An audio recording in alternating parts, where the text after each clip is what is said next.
Good morning, everyone. Thank you so much for attending today during this summer technology workshop series. We're just looking mainly at tech tools and techniques, and very glad you all could make it. With us presenting today is our own Vicki Sikora. Vicki has a lot of experience with Ultra, probably, well, I won't say probably, the most of any of the instructional designers, and that's mainly out of a keen interest in what's going on new in terms of instructional delivery, but also, that's Blackboard's, that is the product that they will be developing more and have a keener eye on relative to this original view that we've been in for quite some time. I guess ostensibly, I don't know, 20 years or so, although there have been changes through those years. Without further ado, Vicki, thank you so much for being here today, and take it away.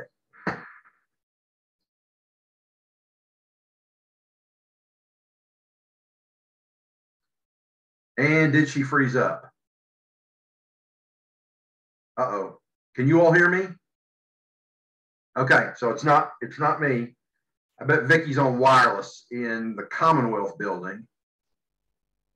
Hopefully I'm still going. Can somebody? You're breaking up, Vicki. Are you on wireless? Yeah, I'm actually at work of all places. I don't think our wireless is very good. Do you have an Ethernet connection? I do not, no. Uh-oh. But I seem to be going at the moment, so hopefully that'll keep going. All right. So sorry about that. So before we get started, let me just kind of, not necessarily poll, but if you guys would talk a little bit about, have you used Ultra? And if you haven't used Ultra, what do you kind of want to get out of today? So feel free to hop on the mic or type into the chat. Okay, I'll jump in. I use it. I've used it. I've collaborated with probably 3 or 4 classes in my work as a librarian.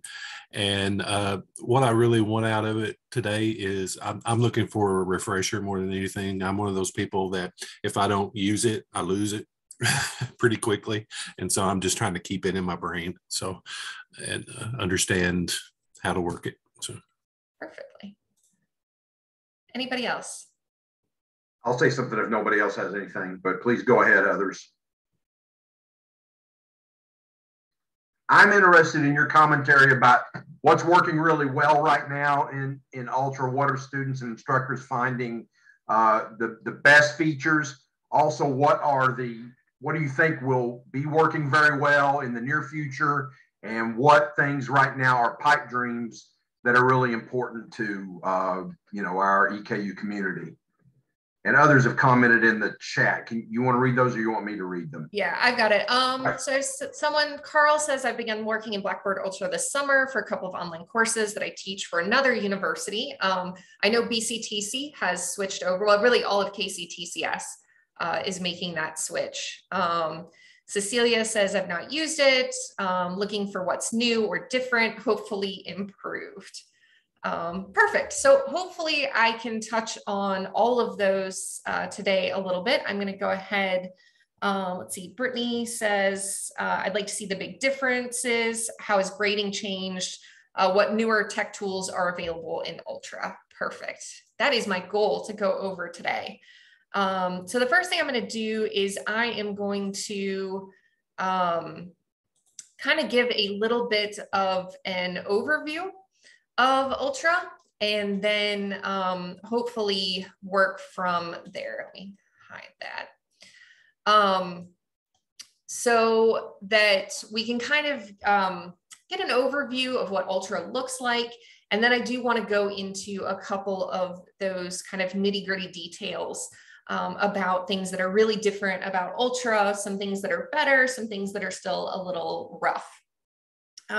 So this is a Blackboard Ultra course, and actually you all and those on the recording, so anyone that signed up is going to be registered in this course after the completion of this recording. So I'll get everyone's usernames, and I'm going to get you guys all added as instructors into this course so that you have a place to kind of play around and do some new things. So you don't have to ask for a place of that on your own. You'll be able to come in here and do that. So Blackboard Ultra, the big thing is that everything, all of your content is going to live in this central area here. And when you come into the course for the first time, it will generally always land you on the content page. And this is where all of your course content is going to live. Now, I have a ton of modules in here for you guys so that you'll each be able to grab your own module to do some things to. So that's going to be kind of your landing page and really about how Ultra is laid out. It's much more similar to Canvas in that way, as opposed to the left-hand menu and the folder structure and things like that, kind of going back and forth to different places in the course. So students will spend most of their time in this central course content area. And then our different menu items are really across the top, and your students will have a very similar menu to the one you have. The gradebook won't be the gradebook for everyone, obviously. So you'll have a calendar that you can go to. You can change this to month. You can click it to just view all of the due dates in the course. So if you wanted to just do a quick review of all of your due dates, you can do that all through the calendar. Pretty similar to the one that Original has, but a little bit cleaner in my mind. Discussions, similar to your discussion board, but Ultra is geared really around this kind of discussions tab that they have. But these will also be in your course content. So any discussion that you create will be in your module, just right in line of, you know, you're going to do X, Y, and Z, and your discussion will be right there as well. This is just an easy way to get to discussions. There's the gradebook, which I think looks a lot different from the original gradebook. And I don't love their default here for the view of the gradebook. This will, when you have a course, this page will get kind of long. Right now, I really only have 2 assignments in here. And you can click on the assignment and you can get to the grading, but it's not what we're used to with that typical grade center view. To get that, there is a little toggle up here at the top that has a little grid. And what that will do is that will give you the list of all of your students, and then across, it will give you all of your different things that you have to grade for them. Now, oddly, they all say grade now. Your entire page will be filled with grade nows on all of your assignments for all of your students. But when there is a new submission, there will be this new submission little item here, and you'll be able to click that grade now button and enter your grading. We'll look at that a little bit later. There is this messages tool. This is another pain point that we try to tell students not to use messages, and we try to tell them to use email instead of messages, but we haven't been able to get them to get rid of this messages feature yet. So generally, I would just say ignore this one because it is not very good at getting you actual messages to your inbox when you need them. You also have an analytics tab. They're really working on this, and right now we're not going to have enough data to be able to run any reports, but we'll be able to do that for assignments, quizzes, things like that, where we'll be able to get a little bit of information. This is similar to some of the information that you would get in an original course. It's just less buried. So in order to do that in an original course, you have to go find the reports and the particular report you want. This is going to be a little bit easier to find as far as that goes. So that's kind of your general things that you are going to do most of the time. You will spend most of your time here in content or here under the gradebook. Now, they also have a left-hand menu, and this menu is more of a miscellaneous group of things. So you can see your roster to see who's in the course. You can set up your groups here, and there are other ways to set up groups as well, but if you wanted to set up your groups for the course, you could do that there. We have progress tracking, which I have turned on, and I'll show you that here in a minute, and that helps to kind of track where you are as a student what you've clicked on, what you've opened, things, assignments that you've completed, things like that. Course image, I don't want to get into that one. I have not really used them much yet. That's very new, and it takes up a lot of course real estate. So I haven't been suggesting that people get into using that course image just yet. The course is private, so students can't access it. That's the same as the lock that you would get on that main screen. It's just kind of moved. In an original course, it would be up here.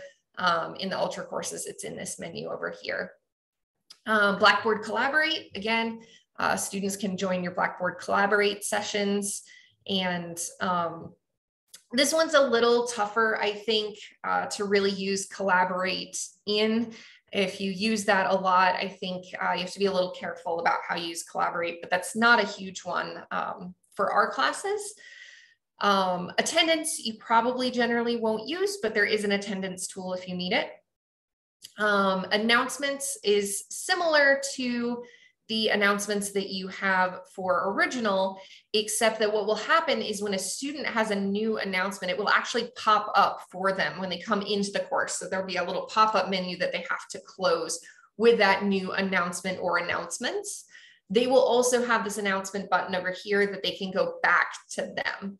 So instead of your landing page being announcements, those are now kind of pop-up windows that indicate that there's a new announcement that they haven't seen yet. If they've seen all of the announcements, then those won't pop up for them. Only the new ones will. Books and tools, this gets a little deeper into some LTIs and some integrations. Question banks, they do have where you can add question banks now. This is still in the works a little bit. And this conversion exceptions, we'll talk about that in a second. So that is the general menu of the new Blackboard Ultra. Let me go ahead and stop there for a second and see if we have any questions so far. Pull up the chat, see if anyone has questions, or feel free to go on the mic.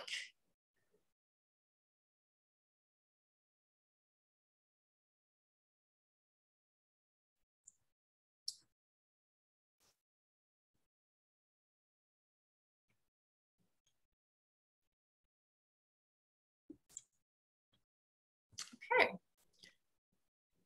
All right, so I will go ahead and move on. So when you are building your Blackboard Ultra course, so I'm going to start with kind of a few of my unfavorite things. And that is that copying content over from an original course does not go well. Tell us that they're working on a new tool that's supposed to make it better.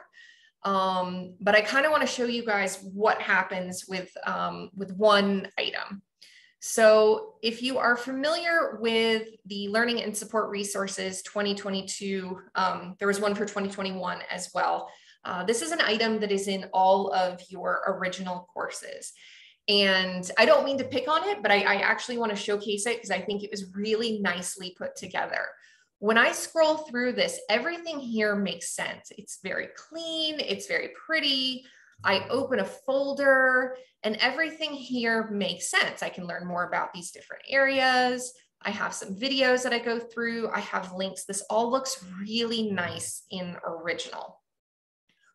But when I port that over to my Ultra course, so if I keep that in the course and I use the conversion tool and I leave it in there, this is what it begins to look like. Let me get down to the bottom here. So it comes over as a folder. And I have all of these different items. So I lose some of those images that I had before, right? So now I can just see my subfolders and things like that. But when I open one of these subfolders, here's where you'll start to really see the difference. When I click, so each one of these things, learn more about advisors, diverse students, these are all coming over as individual items. And when I open one of those, this no longer makes sense at all. I have a giant E, what used to be small, little bits of things. I can't even click on these. So I have to close that one, and then I have to come back here, and I have to, okay, I can see one video and that information, but now I have to close that, and I have to come down to the next one, and I have to open that. So if your content was generally set up in a way that looked really nice and original, and you used different items to kind of separate your content a little bit. So if we go back and look at this one, we can kind of see that each one of these is a different item. They're all on one page, but we kind of separated them out a little bit, right? Which made a lot of sense here, but it makes no sense when you bring it back over to original and you try to use that tool. So that's really probably the biggest downside that I can see, is that I'd really suggest rebuilding your course in Ultra. You can have almost all of the same things, but it's going to be some copy and paste to really bring that over and to bring that over well. So that is my biggest thing. My biggest issue with Ultra right now is just trying to bring things over. The two systems do not really talk well because they're organized very differently. So let's say I'm actually building my content. I like to use modules. So you can use folders or you can use modules. And the biggest difference is going to be the folder icon versus no icon on your module. So both I can open and have items underneath, right? So this is a folder and I have items that go in that folder. This is a module and I have items that go in that module. So on the surface, they look very similar, but let me pop into student preview really quickly. And I will show you, I can at least show you the module. Oh, and I can show you the folder too. So, so this is my module that was available to students. I can click and I can open that, and you can see the different items here. If you see these check marks, those are actually things that I have started. That's what that progress tracking does, is that opens these things here. And I can actually, if I've done something, I can actually click that to mark it as complete if I want to. So that just helps students to kind of see what they've done, but when they open it, they'll get a little icon that they've started it. So really just focusing on that module versus folder, you'll notice that there is this arrow up here. When you put items into a module, your students will get these arrows so that they'll be able to move back and forth between different items in the module. It's very quick and simple and easy. When I go into this folder and I open something in the folder, I do not have that forward and back capability. So that is really the big difference between your folders and your modules. So if you want to put things like your syllabus in a folder, that would make a lot of sense. But for your actual learning activities, the modules are going to make a ton more sense. They're going to work a lot better for you. So I'm going to go ahead and I'm going to exit out of this preview.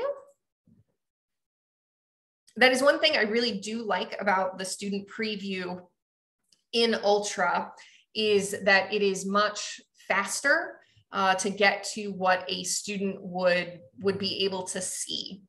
And you can also put your student preview into a group.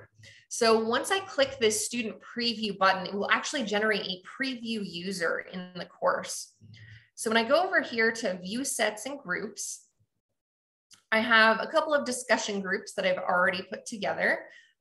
This one I can see doesn't have any members. So I'm going to click this little 3-dot menu, and this 3-dot menu is everywhere. If you are looking for anything, it's going to be these little ellipses. So I'm going to hit edit. And you're going to see that I have one unassigned student here, which is my name, preview user. And what I can do is I can click on that and I can assign them to a group. And now they're in that group, and I go ahead and save. So if I had something assigned to one of these groups, and my student preview user was in that group, I don't have to go back out and use that 0 account that sometimes you have to use for doing kind of really in-depth student view type things. The student preview really is a nice student preview. It gives you kind of that same thing as if you had that separate account that was enrolled as a student. So they've really streamlined that for us, which is really pretty great. So let's take a quick peek inside of our modules, because this is where we're really going to start getting into that nitty gritty of, okay, Ultra versus original, pros and cons, those types of things. And there's some really cool stuff that I want to show you guys. So when you're putting something into a module, or really in your course in general, if you hover over these little lines, you'll see this plus icon. And when you get that plus icon, you'll be able to add all kinds of different things. Generally, Create is going to be your main go-to, but you can also copy content from another Ultra course. You can copy content from original courses if you're looking for just one specific thing to pull over. You can do that from original, just pulling over individual items. That works pretty well. So when I click this Create button, it's going to pop up this little menu on the side. And this you're going to really get used to, these kind of little slide in menus. So from here, I can create a folder, document, link. I can do LTI or SCORM if you're more familiar with those. We have tests, assignments, discussions, and journals. Wikis are not going to be a part of Ultra from what I have heard. So they are not planning to do that, but we do have some kind of other options for doing wikis that I think are pretty good options. So this is where you just, as you're creating your course, you can kind of create new things. Now I can't put a module in a module, so that's why module isn't showing up here. But document would normally be your go-to. If I'm creating an item, I want to put in some videos, some text, things like that. Your document is that go-to. Used to be called an item in original, but they're calling it document now. So I'm going to close this and I'm going to open the document I've already created. So you'll see they have these little icons here to try to help distinguish each different type of thing that students have to do. So I'm going to go ahead and open this. And again, you'll see this has really come out from the side, and I'll be clicking that X to close it. So in documents, there are all kinds of things you can do. I can add YouTube videos, and those are rendered right in line. This is a new one, and I love this. So this came out Thursday. We just got this. So this would be when I had added a file. Let me do. So if I'm in here and I'm adding content and I just click an attachment and I just add a file, right? Just find any old Word document file, things like that. So it's similar to where you attach documents to your items, right? And those things come up in line, or you were clicking the plus button to add a document like this.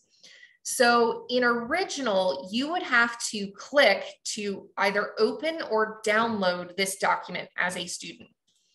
But what Ultra is doing now is they are rendering these files in line. So this is a preview of this file, and Word documents work really great for this. I'll show you PowerPoint here in a second, but what it does is it basically just pulls it up. It goes from side to side, and I can actually read all of the things that are in this document. I have this one set so that students can download it if they need to download it and work in it, things like that. So if you have a document that they're going to be filling out and then turning back in as an assignment, they'll still be able to do that. The other bonus is that with this new inline rendering, is what they're calling it, you can choose to not let students download that file. So that is pretty new. I know that's really important for some folks, that they don't want students downloading their files, even though they can screen share and capture it other ways. This does have the ability to turn that off. That is the only way I have ever found to do that. Pretty much any document sharing, they're going to have the ability to download it. Google Docs has a hidden one, but this is very easy. Just when you add that, it will ask you, do you want them to see it in line? Do you want them to see it in line and download, or do you want them to download it only? So you also have the option to turn this off, but it will be hidden for them by default. So they can just click that little arrow, or they can click the name of the document and it will open up. Something they'll have to get used to, but definitely something that will work over time. Let me take a pause. Chris, I'm seeing the numbers go up in the chat. Is there anything we need to stop and answer? Yes, please explain the course copy process. The word on the street that I've heard is that it's pretty clunky, and nested folders beyond that first level are very problematic. But even at one level of nesting, there can be problems, which I think you kind of showed earlier. Yeah, the course copy. I can show you guys a course copy process at the end. Let me kind of get through this, and I can show that a little bit. It is easy from ultra course to ultra course. I'm pretty happy with that process. They've made a few changes that are going to make it better, but it can be difficult to get through your first time, for sure. So that's documents and inline document rendering. This is one of my new favorite things. I love this document preview. Because that means I don't have to host it on Google Drive or OneDrive to have students be able to view it right in their course. Because one thing that's a big pet peeve of mine is having them have to download all of the files for their course and having to keep track of all those files, when really I just wanted them to read it. And here, all they have to do is just click on it, they can read it, and then they can hide it when they don't need it. This is HTML that I've added. So this is basically an entire website that I have added. I chose to add the Blackboard release notes here. So I basically added an entire website right in Blackboard so that they don't have to leave to maybe look at a little something on a website. I can put that right into my course.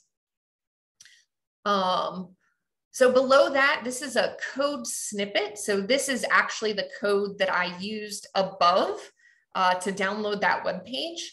What I can do is if you have a coding course that won't be many courses, there are code snippets that you can do where you can actually show them the code. And as a student, I'd be able to copy and paste and use this code rather than it actually attempting to do the code. It can just kind of showcase it, and it does the colors and things. None of that was mine. That was all added in as part of that. You can do math equations. And then here's a PowerPoint file that I added, and this is using that same document rendering. The difference with the PowerPoint files is that it kind of adds it in as a PDF. So it's kind of one long thing here. My screen's not particularly big, so if your screen was much larger, you might be able to see that there's multiple things there. I can also click through here and it will kind of click through the slides just on my screen. But I did want to showcase that preview. This PowerPoint I did put in as a view only, so they do not have an option to print or download this frame. So that is definitely kind of keeping hold of that document. So I just wanted to showcase that you could do that. Okay, so that's documents. There's a ton of things that you can do. That was a very limited selection, but I just kind of wanted to showcase some of my favorites. The next thing I want to showcase, and is probably hands down my #1 favorite, is discussions. So discussions in Original. Use a platform that looks like it came out in maybe the early 90s with all kinds of, hidden things and clicks upon clicks upon clicks to actually open up what you want them to open up. So with discussions, you basically type in your discussion topic. Now I can add videos here, I can add files here, I can add all kinds of things into that discussion topic. And then right below the topic, they're going to have a box here where they'll be able to type a response. They click in there. They can add links, they can add videos, things like that. They can't record video. That's an important distinction, is there's no kind of built-in video recorder like a voice thread or a Flipgrid. So this is still a text kind of back and forth. Unless they record and host their video, say on Microsoft Stream or YouTube, then they could post that video here. So it's a little bit of a back and forth. And then the responses are all going to just be right below this discussion topic. And over here, if I had a lot of students in this course, I could click here, I could type in the name of a participant. I can see all my participants here. I can see how many responses and how many replies that they had. So I can get that information here. And so it's really easy. It's much more kind of Facebook, social media. I can click here to reply. And that's going to be nested underneath that discussion that that student had. So now, granted, it can only go so many deep. So you can't have like 10 layers of replies to replies, those types of things. They are working on adding some more. But for most of what we do, generally that initial response and then some replies, maybe some back and forth in those replies would make a lot more sense. So that's the real basics of the discussion board, and that alone I love. But the grand thing, the thing that is probably the best about this is that if you want to use discussion groups, used to be in original, you used to have to create those discussions in every single one of your groups. No more with Ultra. All you have to do is go in here into your discussion settings. This discussion is graded. It does not have to be a graded discussion. And there's a ton of, let's see, settings for assignments for tests. And I don't have time to go into all of those today, but this one is definitely worth mentioning.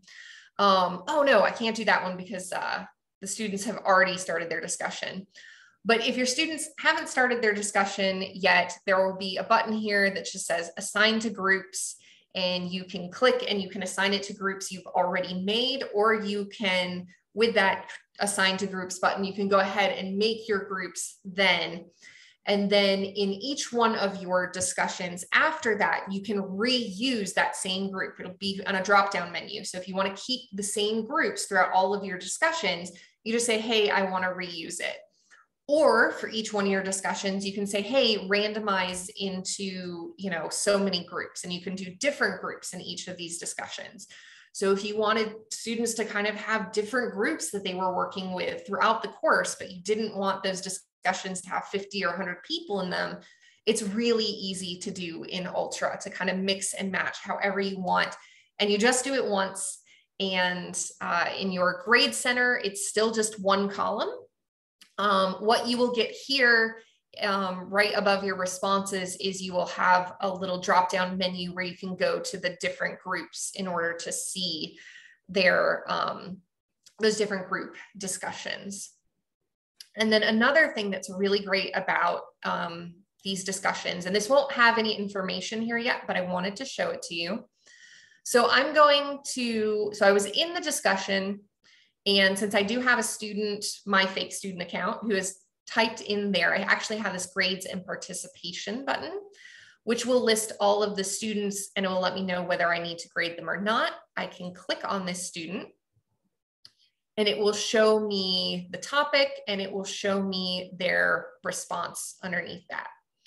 But over here on the right-hand side, I need more information. I don't have enough data, and I couldn't show you guys one that actually did have data, but it will actually do this discussion analysis, and it will look at the sentence complexity of this particular student's writing.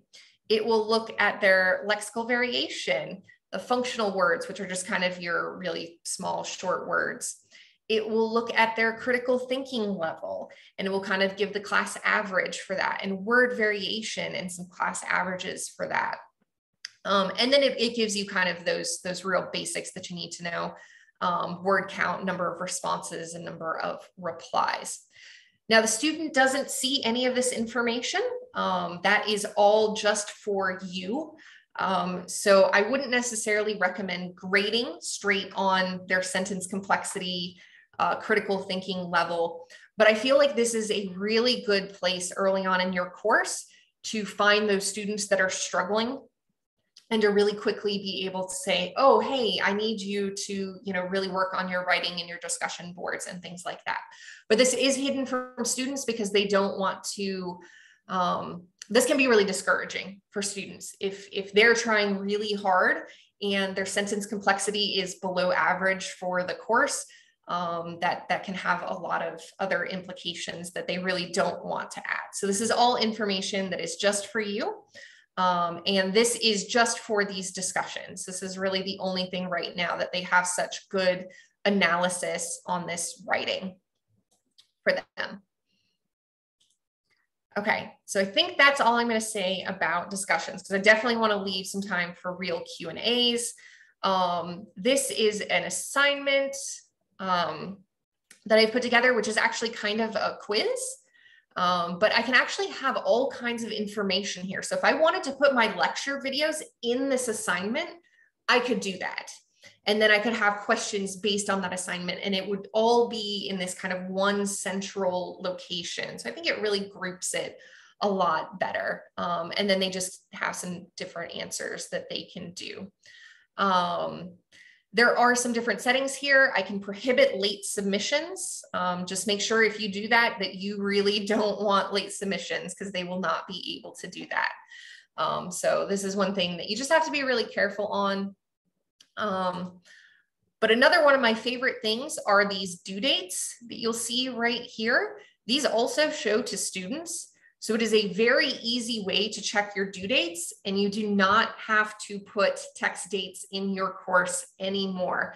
You do not have to type it out and then remember semester to semester, oh, did I go back in and did I change that? Because it's right here for your students. It's very upfront. It shows them when those due dates are right on that item. So that takes, I think, a lot of work out of it and really helps the students to see when those things are due. This is another kind of new and different from our original. And this is the open from OneDrive type of item. And I don't know that I found a great use for this yet. This is pretty good for the syllabus if you are editing your syllabus from semester to semester and don't want to go back and do anything other than just update it in Blackboard. So here as an instructor, I have this edit document button. It will pop it open so I can make my edits and then close it, and it stays in the course. When I copy this course to the next semester, it makes a new version and it links that new version, same as was last semester. But then when I hit this edit document, it only edits the one in the new semester. It doesn't go back and edit the one in the old semester. So if I have something that I want to be really careful that I'm not changing past semester's information, this is definitely the way to go. Is this open from OneDrive? I won't go into a lot of detail on that one. That's a pretty niche one, but it is something that's pretty cool and different about Ultra. Okay, one more thing. I'm going to show the course copy process, and then I am going to turn it back over for questions. So when I'm in my course and it's an Ultra course, again, this little 3-dot menu here is where I'm going to go. Now I can import content, which is if you did a zip file and you wanted to import from the zip file, or I can go to copy content. And that's what I'm going to do here. And again, that will open up one of these little side menus. And now I'm enrolled in a ton of courses. So my list of courses here is huge. It's pretty large. But I could just type in, maybe I want to do something from an English class. Most of the time when I copy courses, I'm copying the entire course over. So all I'm going to do is just click this button, and then I would click copy selected content. I'm not going to do it right now because that'll put all of that content in the course. And what that will do is that will pull everything over just right. So those discussion boards, those get cleared out. Not a big deal, not a problem. So that one button brings everything over that I need it to bring over. If I want something very specific out of a course, I can click on that. That one I think doesn't have enough in it. Let's see here, copy content.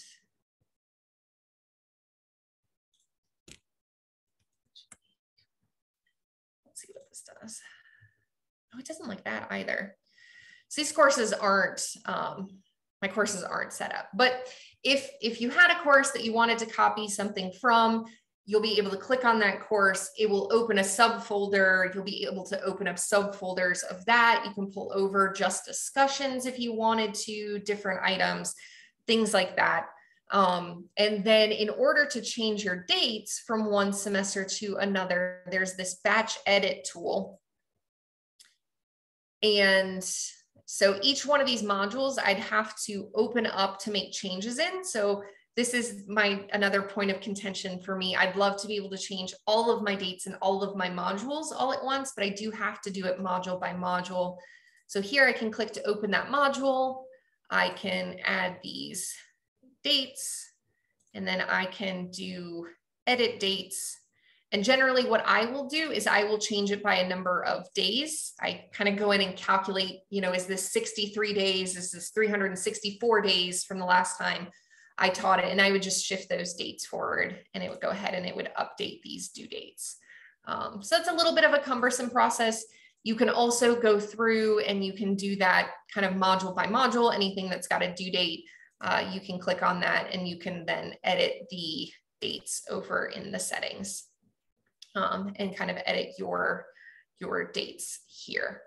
So the copy process is just a little bit different, but because it cleans out those discussion boards, because everything comes over just much cleaner and easier, I really think that having to batch edit those dates week by week isn't a huge problem.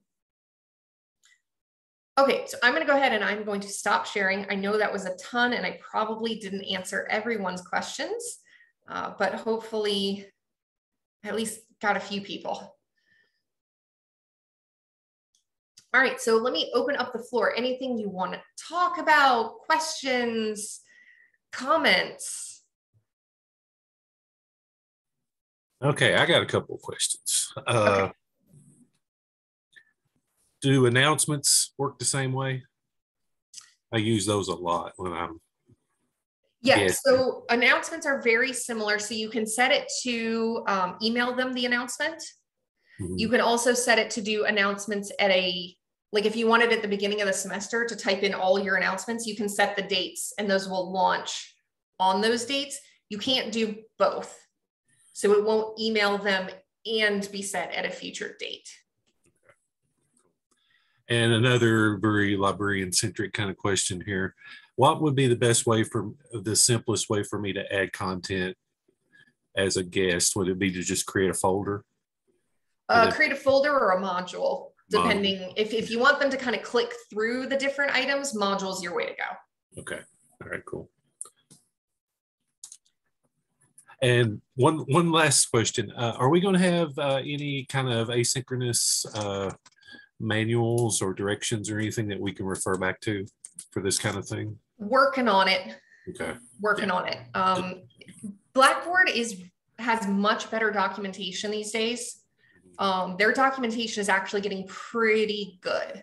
Mm-hmm. And there is so much being added right now. That's the big problem, is finding a way to keep up with everything, because a year ago, this was not the same product at all. Right. They have added so much in the last 6 months even, that I'm going in and I'm trying to change my courses to utilize some of the new stuff because they're amazing. So, cool. So Thank you. Carl, I see you have a question. Does EKU have a plan or timeline to transition to Ultra? The answer is no. So right now, if you would like to do an Ultra course, You can put in an IT ticket, or you can reach out to Jean or Jonathan directly, and they'll be able to switch your course over. So this is kind of a by request only at the moment. And there is not a timeline or plan of when we need to make that switch. Brittany asked, does Ultra have a way to track how many times an item was clicked or viewed? I don't think so. At the moment, I don't think that that feature is in there. And I haven't heard them talking about having it either. Now, there is a way in Ultra, and this is definitely not something that's in Original, you can force sequence. So I showed a little bit about progress tracking, where it would show you kind of things you had clicked on. You could mark some things as complete. There is a forced sequence that mandates that to get any farther in the course in that module, so you can do it module by module, you can say, okay, you have to click on this to get to the next piece, to get to the next piece. Be careful about it, right? And it has to do with the way your course is set up, because some students like to go in and look at later assignments maybe before they've done the new assignments. So it's one of those things I would say, be careful about doing it. But in some situations, I think that forced sequence is something a lot of people have been looking for, that they really would like to make sure that students can go through it step by step. Now, does that mean they can't click through real quickly? Yeah, through some of your documents. But if you have a discussion board they have to complete before they do a test, they cannot get to that test until they actually submit something for that discussion board. So it can't force them to read the content, but it can slow them down a little bit. Will our eCampus instructional designers be able to assist us with this process? My answer is generally going to be yes, although it might get deferred to me until we get some of the other instructional designers more training. But we do have a handful that are with other instructional designers, so we can help with that process, yes.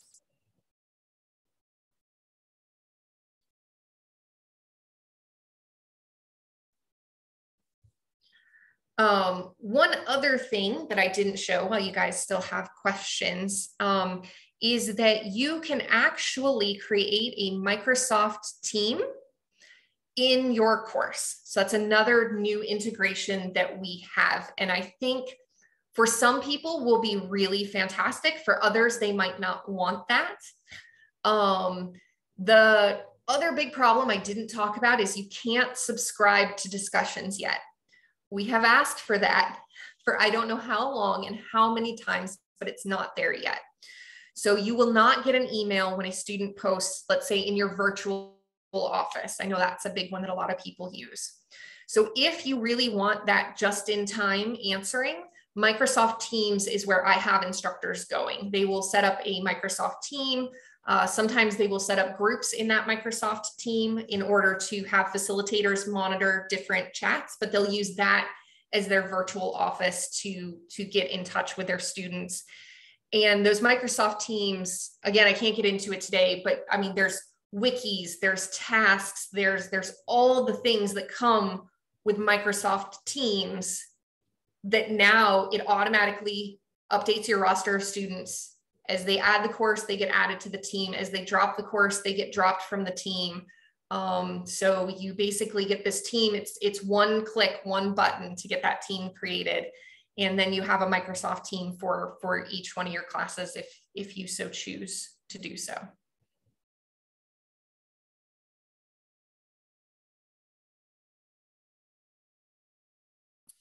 So the sandbox you created for us, is that going to be perpetual, long-term kind of thing?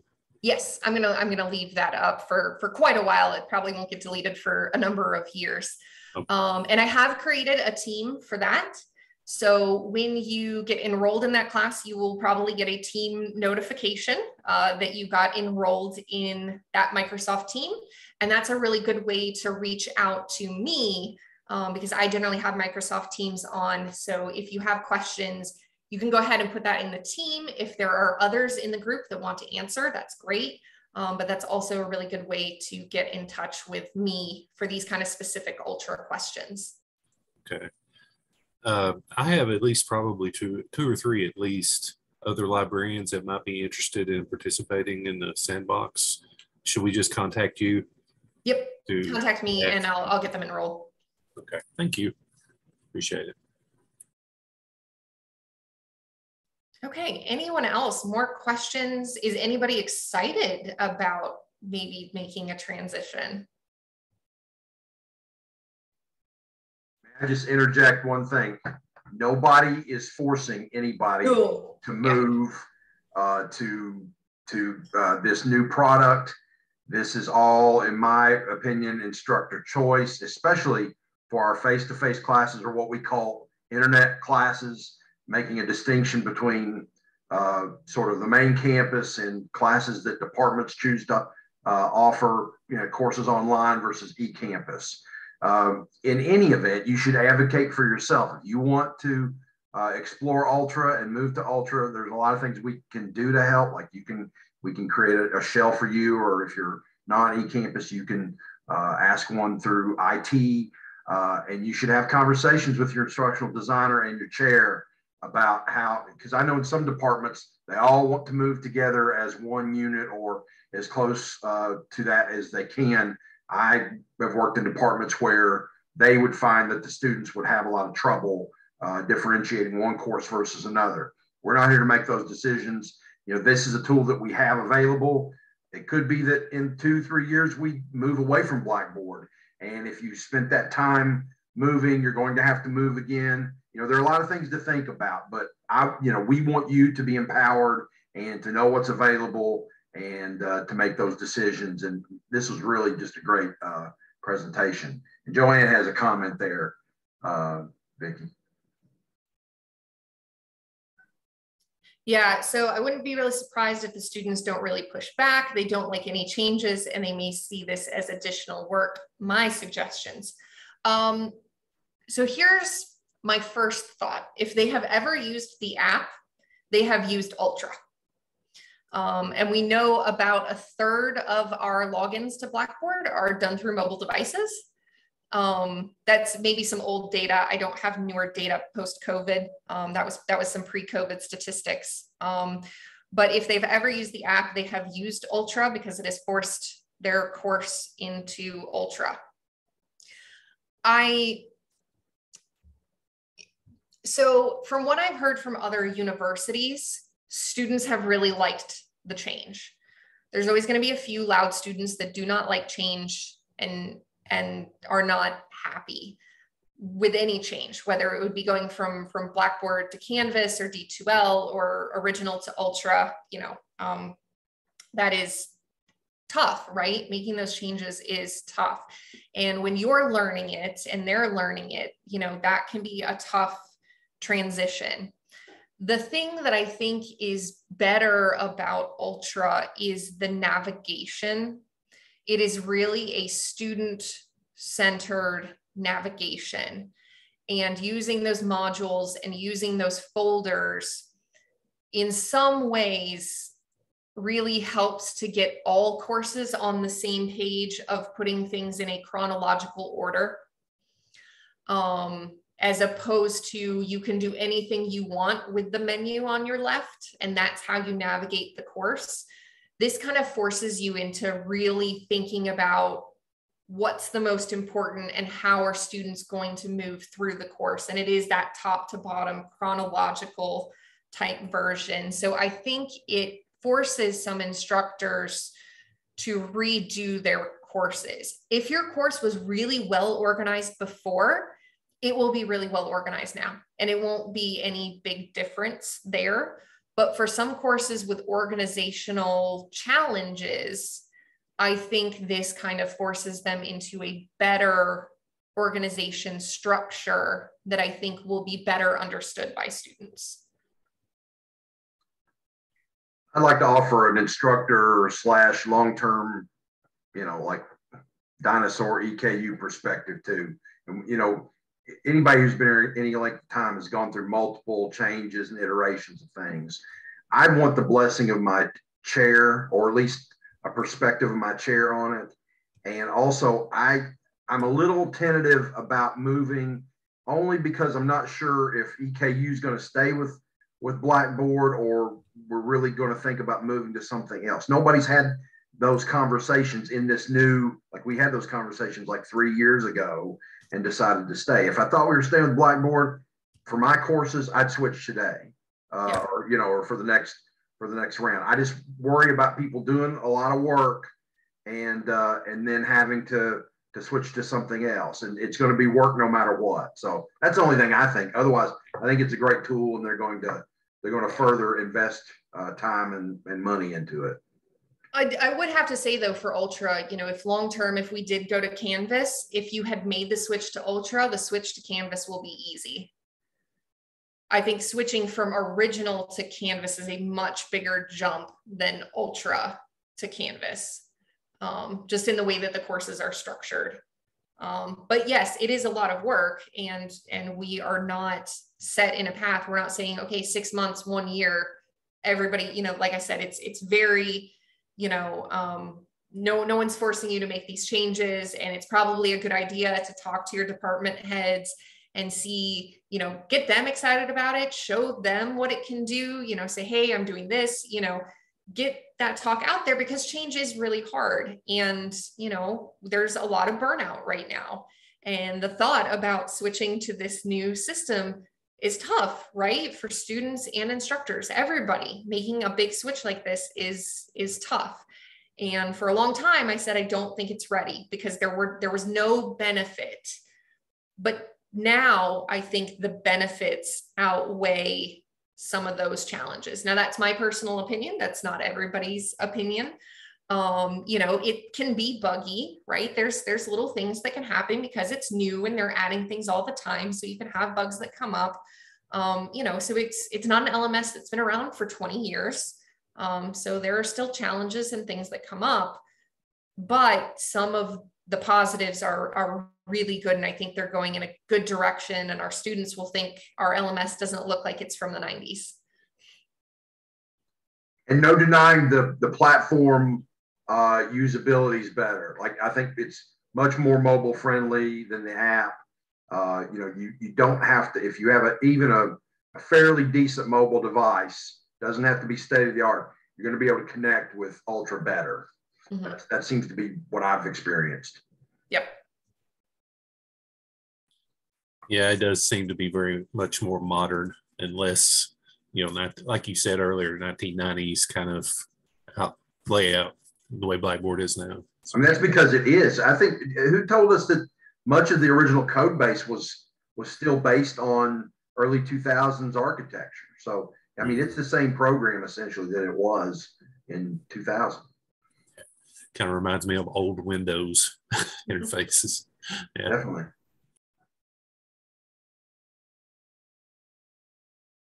All right. Well, thank you guys so much. That's all I have. Hopefully that gave you a good overview and either some excitement or like, nah, I'm not going to do it just yet. But just want to get that information out there to people, let them know it is available if you ask for it. But again, like Chris said, talking to your department chair is probably a good idea. Thank you so much today. Really appreciate it. It was a good session and great information. Thank you. Thank you all for attending. We really appreciate your interest and involvement, especially during the summer. Thank you all.